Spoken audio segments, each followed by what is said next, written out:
So we are going to work on just for the calculations for testing this these hypotheses for mean of a population.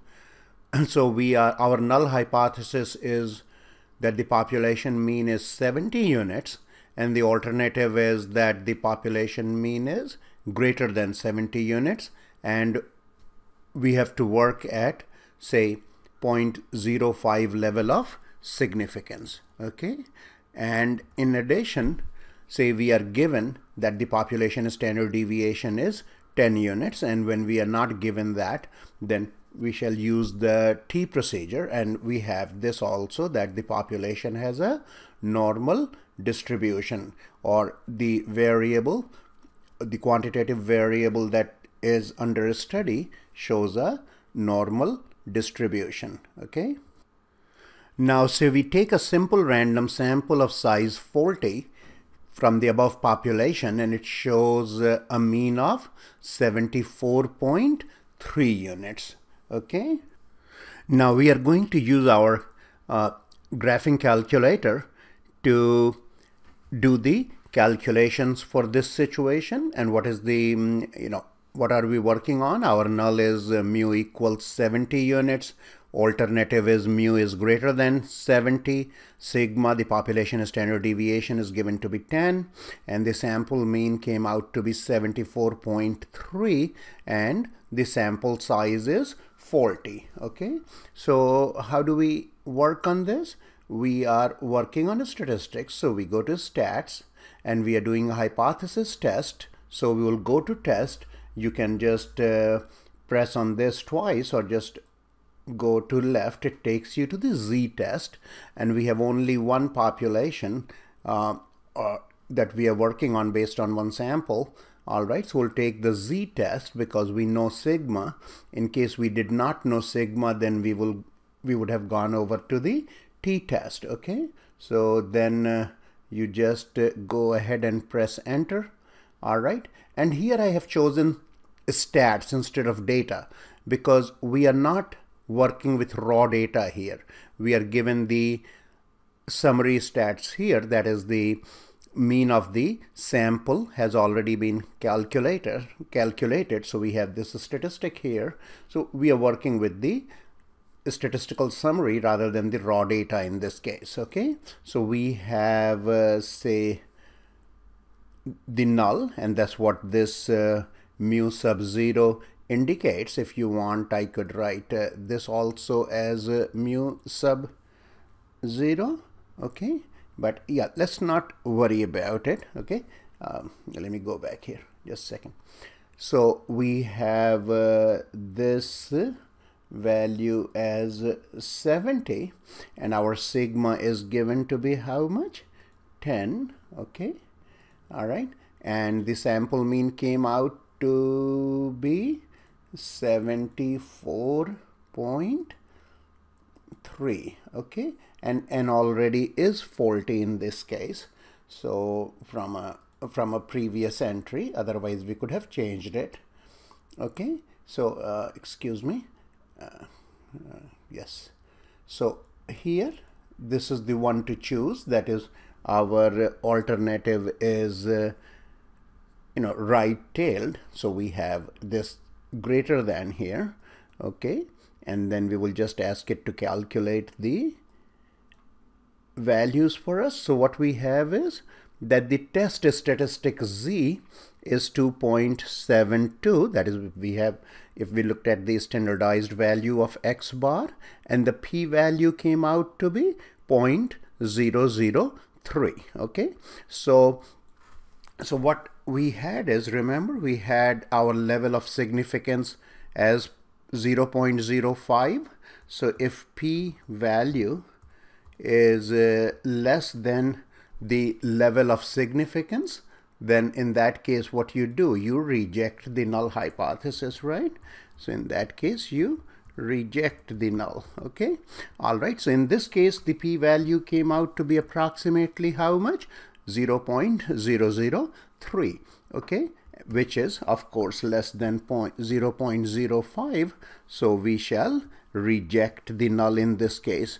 Okay, And very quickly, let's look at this test statistic that we have, like about 2.72. So how did you calculate that? See, we are looking at the distribution of sample means here, right, of samples of size 40 from this population, which supposedly had a mean of how many? 70 units. So if I look at the distribution of the sample means, then remember, when you looked at the distribution of sample means, the sample means show a mean of 70 and a standard deviation of how much? A smaller standard deviation of the population standard deviation divided by the square root of sample size. So if you computed that, okay, I just made a mistake. I should have,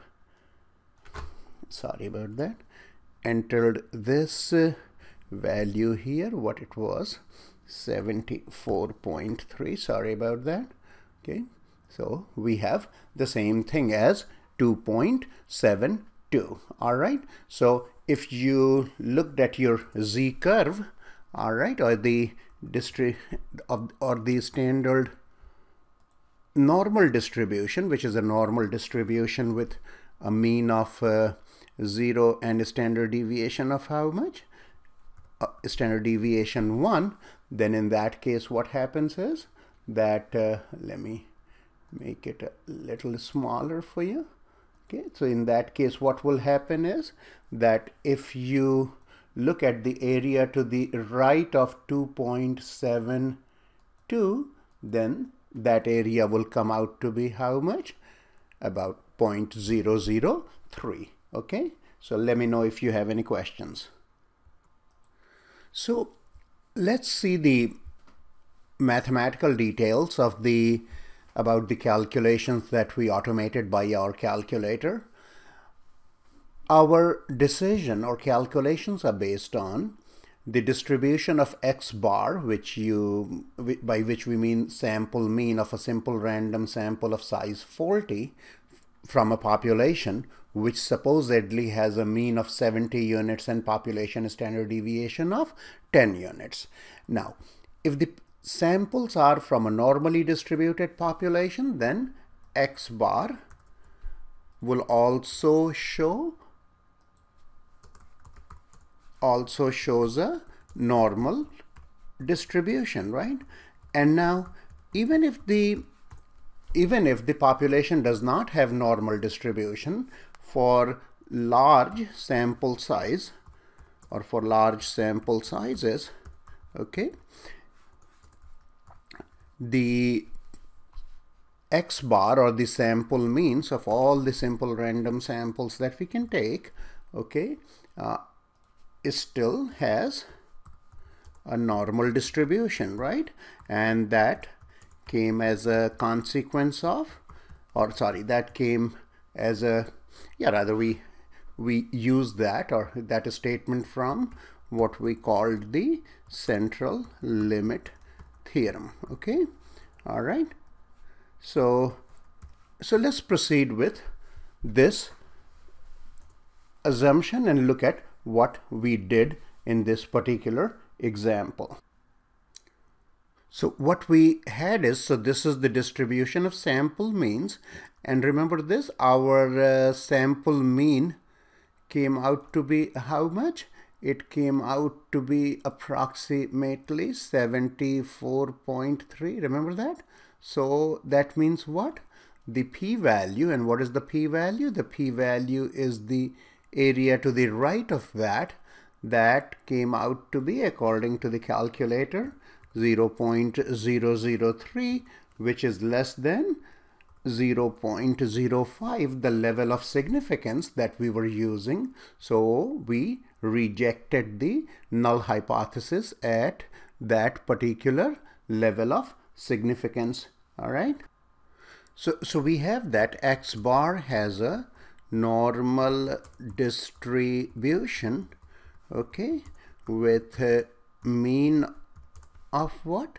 The same as the population mean, okay, but with a smaller standard deviation, okay, and which is how much? That was given by sigma over square root of n, which in this case will be 10 over square root of 40, all right, and in whatever units we are using, okay. So we have, so let's just quickly sketch our normal curve. Since I'm using this package Scientific Workplace to sketch it, okay, I already put in the formula, but you know how to sketch it when we went over that in class. We don't see anything in the picture. So why don't we see anything in the picture?